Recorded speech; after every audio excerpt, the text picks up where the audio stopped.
Shalom, selamat pagi saudara yang terkasih di dalam Tuhan Yesus Kristus. Berjumpa lagi dalam program Renungan Harian HKBP Getsemani. Firman Tuhan yang menyapa kita hari ini diambil dari Yeremia pasalnya yang ke-15 ayat yang ke-19. Karena itu beginilah jawab Tuhan, jika engkau mau kembali, aku akan mengembalikan engkau menjadi pelayan di hadapanku. Dan jika engkau mengucapkan apa yang berharga dan tidak hina, maka engkau akan menjadi penyambung lidah bagiku. Biarpun mereka akan kembali kepadamu, namun engkau tidak perlu kembali kepada mereka. Demikianlah pembacaan firman Tuhan. Menjadi kerinduan bagi orang Kristen untuk menjadi hamba yang setia dan juga hamba yang berguna demi kemuliaan nama Tuhan. Banyak orang Kristen sudah menunjukkan kesetiaannya kepada Tuhan dengan melakukan apa yang berkenan di hadapan Tuhan.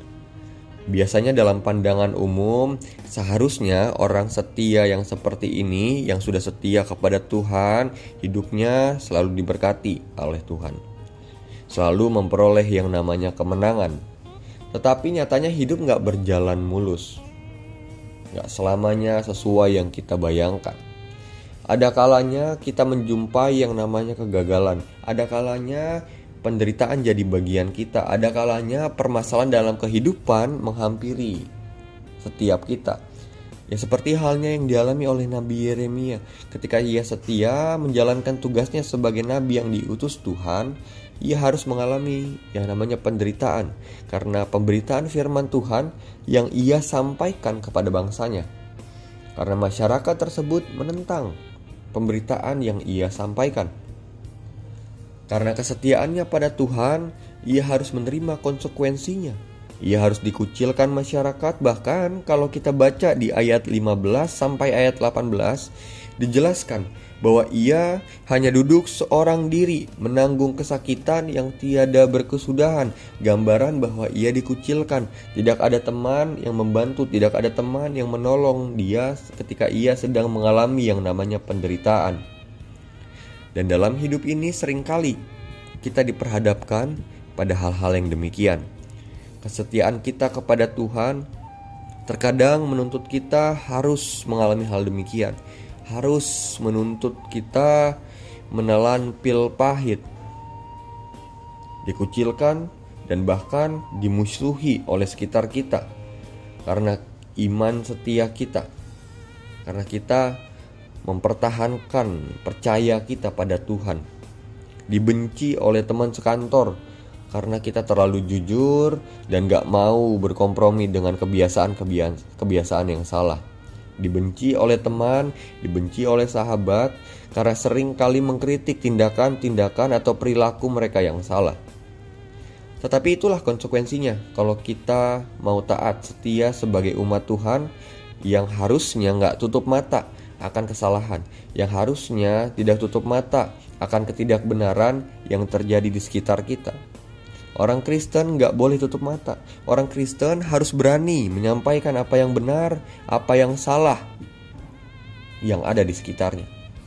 Orang Kristen juga harus punya iman yang kuat. Gak boleh punya iman yang gampang hancur seperti kaca. Kaca itu kalau kita lihat, dia terbentur, hancur. Terbentur, hancur. Iman gak boleh seperti itu. Iman kita gak boleh ketika kita terbentur keadaan harus hancur.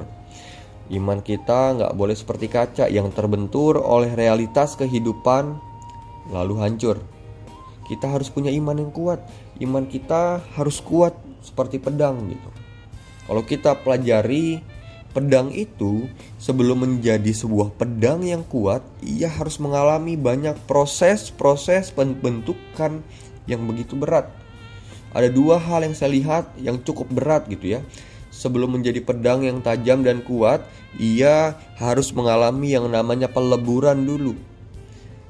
Sudah dilebur dengan api yang begitu panas, ia akan masuk kepada proses penempaan pedang gitu ya. Kedua proses berat yang kalau kita bayangkan, yang kalau kita hanya lihat sekedar lihat, kita bayangkan ini adalah proses yang menghancurkan pedang. Pedang harus dilebur, pedang harus ditempa dulu. Tapi nyatanya kalau kita selesaikan semua prosesnya, pada akhirnya ini membentuk pedang menjadi pedang yang kuat. Begitu juga halnya kita, harus siap mengalami proses-proses berat seperti itu. Harus siap dilebur oleh keadaan dan dibenturkan oleh kenyataan hidup. Sehingga nantinya kita menjadi hamba Tuhan yang dewasa di dalam iman. Kalau orang dunia pada umumnya mengalami benturan keras dalam kehidupan, akan mengeluh, akan menyalahkan Tuhan. Orang Kristen harus bersyukur ketika mengalami hal tersebut. Karena semakin kita dibenturkan keadaan, semakin kita dibentuk menjadi pribadi yang lebih kuat.